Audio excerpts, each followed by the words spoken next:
My name is Jess and welcome to the Storyteller Fox. Come along and listen to read aloud books, be it for bedtime, story time, or simply to read along. The Emperor and the Nightingale, based on the story by Hans Christian Andersen, illustrated by Graham Philpott. Read aloud by the Storyteller Fox. The Emperor and the Nightingale, retold by Rosie Dickens.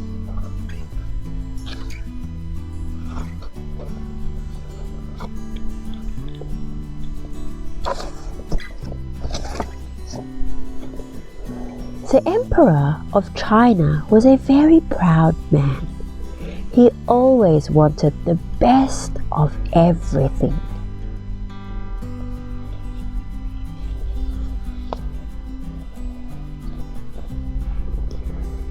His palace was made of fine white bricks. The roof was solid gold. The garden was full of bright flowers with silver bells. They tinkled in the wind.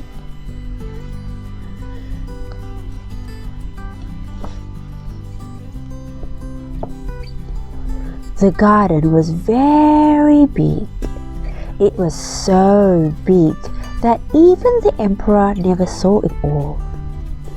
He never saw the little brown nightingale who lived in the trees.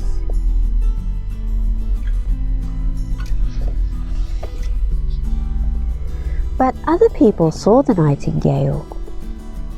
The gardener saw her every day. He liked to listen to her singing. Her songs always made him smile.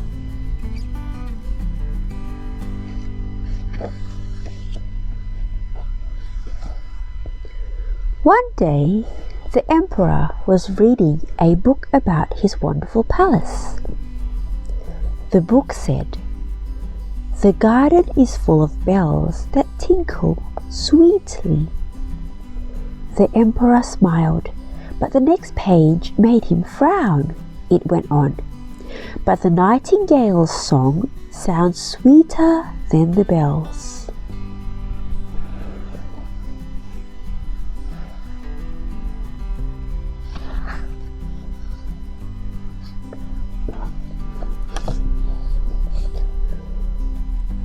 "Why haven't I heard this nightingale?" snapped the Emperor. "Bring it to sing to in the palace, now!" The palace servants never went into the garden. They didn't know anything about the nightingale, but they didn't dare to tell the Emperor.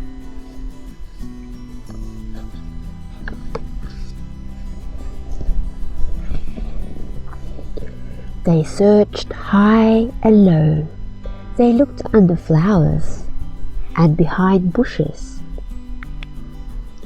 In the end, they had to ask the gardener. "I can show you the nightingale," he said. "Follow me."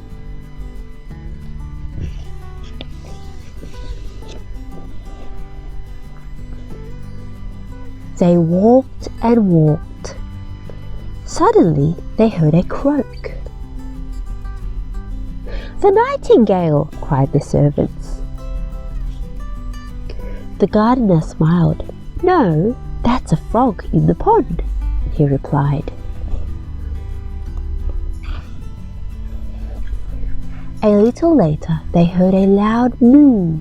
"The nightingales!" shouted the servants. "No, that's a cow in the field," the gardener told them.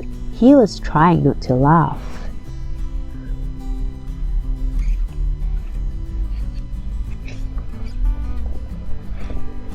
In the end, they came to a tree. Just then, the nightingale began to sing. "Cheer up, cheer up." When she finished, the servants clapped. "Little bird, the Emperor wants you to sing in his palace," they said.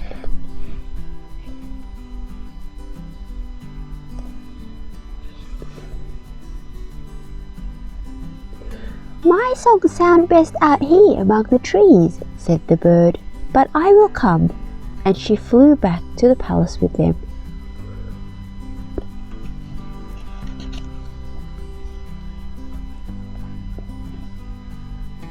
The emperor was surprised to see such a little brown bird. "She's not very pretty," he thought. But when she sang, he was enchanted by her voice. The emperor liked her voice so much, he ordered her to stay and sing to him every day.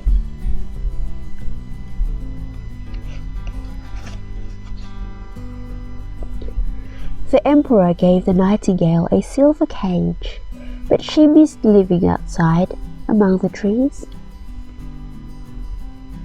Soon, the little brown bird was famous. Even the Emperor of Japan came to hear her sing.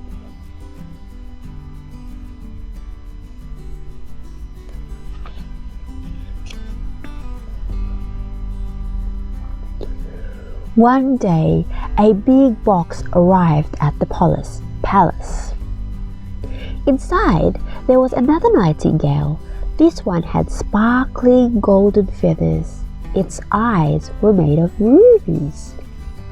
"What a beautiful bird," thought the emperor.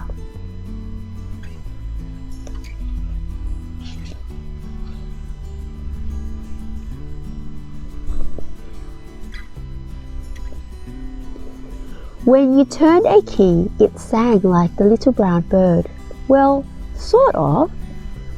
Although the tune was always exactly the same. The emperor was very happy. He was so happy he forgot all about the little brown bird. She flew away and nobody noticed.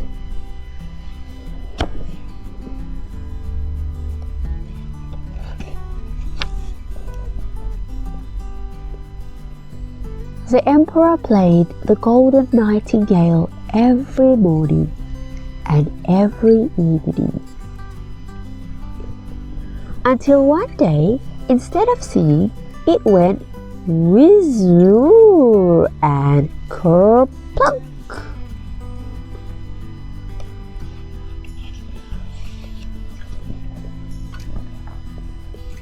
Something had broken inside. No one knew how to fix it. Now the emperor longed for the little brown bird, but no one could find her, not even the gardener.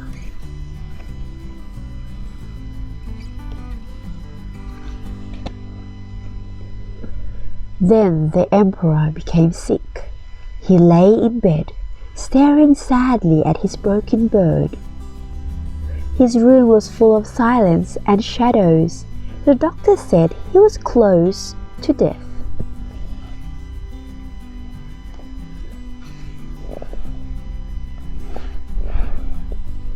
Suddenly, the sound of birdsong filled the air. It was the real nightingale. Ch-ch-chirrup, chirrup, ch-ch-chirrup, chirrup, ch-ch-chirrup, chirrup, from out of the window. She had found out the emperor was sick, so she had come back to sing for him.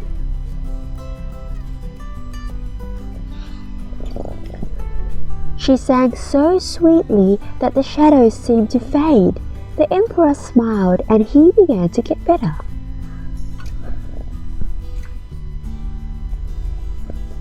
Soon, the emperor was well again.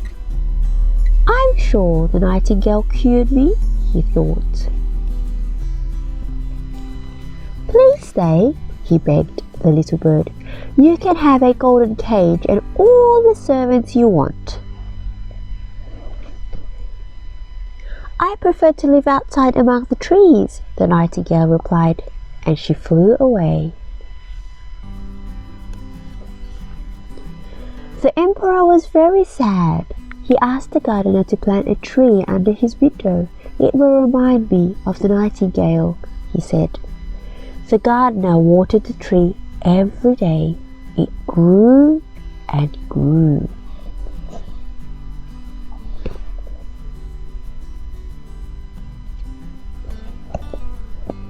One day, One day, the emperor heard something flutter past his window. He looked out.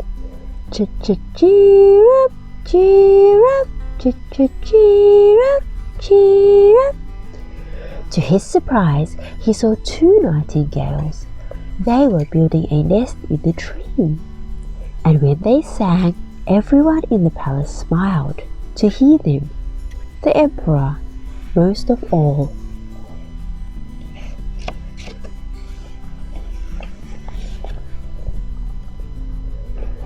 The story of the emperor and the nightingale was first told by Hans Christian Andersen. He was born in Denmark in 1805, the son of a poor shoemaker. He left home at 14 to seek his fortune and became famous all over the world as a writer of fairy tales. The end. And that's the end of our story time. For more bedtime stories, you can check on our YouTube playlist or listen to more storytime compilations at the Storyteller Fox. Thank you so much for watching. See you next time.